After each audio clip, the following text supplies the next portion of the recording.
Welcome to Commander Pop Culture, a place to gather magical information with some laughs, might I add. Hello everyone, if you're interested in building Imskir the Iron Eater, you're in the right place. I built this on a budget for anyone to enjoy. Anyone? It's around $100, and if you don't know what he does, is he has affinity for artifacts, meaning he has cost reduction based on the number of artifacts you have in play. And on ETB, you get to draw X cards where X is half the number of artifacts you control, and you lose X life. Other ability is you could sack an artifact to deal damage equal to its CMC to any target, which is why I call this deck high value metals, because you're playing with a really high curve, but I have a plan for reducing their cost. We're going to start off with the creature package. Most of them are artifacts. Prototype in particular is a really good keyword in this that came out in Brothers War. You can cast it for its alternative cost, but when you sack it to Imskir, it's for its original cost. So I can play this for 2 and sack it to deal 6 damage to anything. Pretty darn sweet, and I have a couple of these in the deck. Workshop Assistant lets me bring back an artifact from my graveyard to hand. Meteor Golem, just good, destroy any non-land target. Sandstone Oracle, because I have a way of reducing the cost of all my artifacts to 0.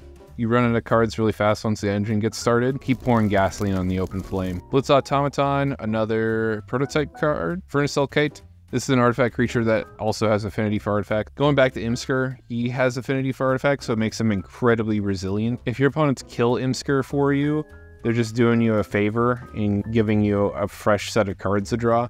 Unfortunately, you do damage to yourself, but I have plans for getting your life total back up in that scenario. Junk Diver, another artifact that turns an artifact to your hand. Frog Enforcer, this has prototype and affinity for artifacts. You should probably be able to cast it for free on its 7 cost every single time, but the cost reduction even applies to its prototype half, so if you're in a pinch, I guess not a bad alternative. Foundry Inspector is one of our first cost reduction for artifacts. Pretty darn good. Crypt Tech, this is one of your recurring techs in this. Whenever another target artifact creature you control, should it die, you get to return it from the graveyard to the battlefield tapped. It's nice. I like these effects more than returning to a hand because you get to dodge some tempo issues and tying up your mana. Duplicant, another single target removal that exiles stuff, deals with like pesky indestructible things. Malware Colossus is one of your big shooters.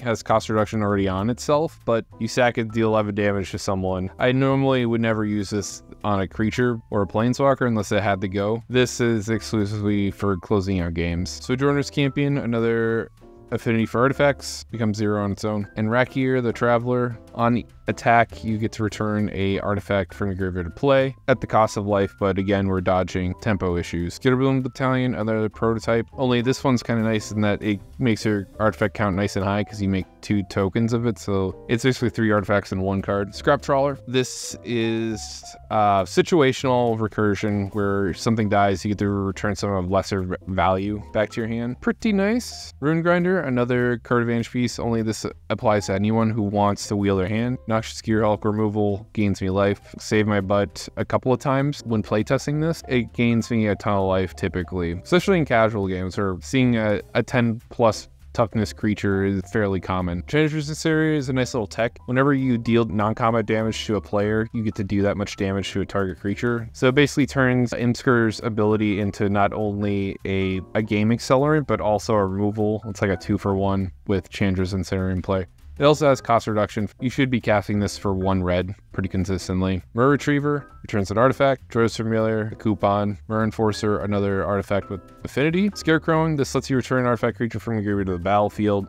So far we've seen 25 artifact creatures, so you should be able to get a lot with this. Necron Deathmark destroys up to 1 target creature, and then they mill 3 cards. It also has flash, so you could kind of 2-for-1 people. You can declare this as a blocker and kill something as well. Canoptek Spider, this is one of your card engine pieces. Whenever a non-token artifact creature or vehicle enters the battlefield and you control, draw a card. Phyrexian Fleshgorger, a prototype creature. Karn Legacy Reforged, he's really nice. Gives you a bunch of mana, scales up in power, everything you want. Magosynth Golem.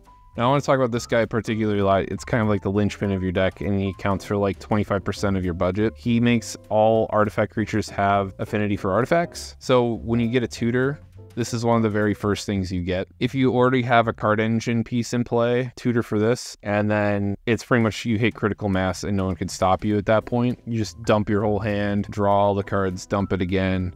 until you find something that just finishes people off. And I got a lot of those tools in here outside of just sacking big dumb things to Imskir and doing a bunch of damage. You could even sack this and do a bunch of damage to people. Reckless Handling, it's a nice tutor, acts like a gamble. For 10 cents, it's a pretty sweet deal. Morbid Curiosity, I rarely get to play this card, but it's super strong in this deck because Imskir has affinity. You don't care if he dies. You can't kill him, he's like a cockroach. So you will sack him to this spell and draw 8 cards off of it. Living Death and Scrap Mastery, they kind of both do the same thing because my creature package also are artifacts. Scrap Mastery is slightly better because I have 19 non-creature artifacts to play with, including some lands. I have 51 artifacts in this deck in total, so it travels a little bit further than Living Death. Tainted Strike, this is your one-shot thing for 5 mana. You play this and sack an artifact that has 10 CMC or more and one-shot people. You could also do it as a combat trick. Sometimes people don't block your stuff, and it might be enough to finish people off when we look at my artifact package here. Trading Post, this is used to get your artifact creatures from your graveyard to your hand. It also can be used as card advantage. Oh, and it gains you life. Does a lot of work for you. Cranoram, we got that package in here where your creatures will scale up based on your artifacts. And because it's an equipment, it just, when one threat's down, you put it on a new threat and it puts your opponents in a real bind. Spite of Ishtar is one of your best removals pieces in your deck because you could sack it to Imskir and get it back in your hand and use it again. Cranial Plating, another tool for scaling up your boys. Tends to go to small. It just seemed like an easy inclusion since there is like a pseudo Voltron package in here because Imskir is so hard to get rid of. You might as well use them in other ways than just shooting people with them. You can beat people to death with your maul as well. Onaganita, same story, very efficient in what it does. Mystic Forge, one of the best card advantage engines. Between this and the Cryptic Trawler, or what crawler? The Spider. These are like your first things you tutor as well, alongside the Mycosynth Golem. Coveted Jewel, I like it in this deck because you could sack it when someone's about to hit you and prevent them from getting it and getting the card draw and the mana. Nettlecyst also scales with artifacts, pretty darn good. Semblance Anvil, I like to specifically exile a artifact creature with this because then it affects both. And because you're running 28 artifact creatures, the likelihood of you having that and Semblance Anvil together is pretty good. Don't hesitate to use this when you have the chance. You won't regret it. Basilisk Color, gain your life back from shooting yourself for a bunch of damage with the Imskir. Blinkmoth Urn, make a bunch of mana for you. Fix your high curve problem. Cloud Key, cost reduction. Sunbird's Invocation, because you're running a lot of big stuff, you get to go extra deep in your deck and cast stuff for free. It's a really sweet card advantage, especially if I have Mycosynth, you'll get to dump a lot of cards into play. Pyresis for the Infect plan. City on Fire, this is one of your finishers. When you shoot someone, you do 3 times the amount of damage. Same with Fire Emancipation. And my lands, I'm running all the artifact lands possible in these colors, and that brings us to the end of the list. I hope you enjoyed. From what I've been playtesting with this deck, it's been really consistent and powerful. My curve is 2.9, which is one of the higher curves I've ever played with, but you've already seen all the cards that were fairly expensive CMC-wise. All of them have cost reduction on them. So I think this number and this graph is a little skewed. Appearances can be deceiving.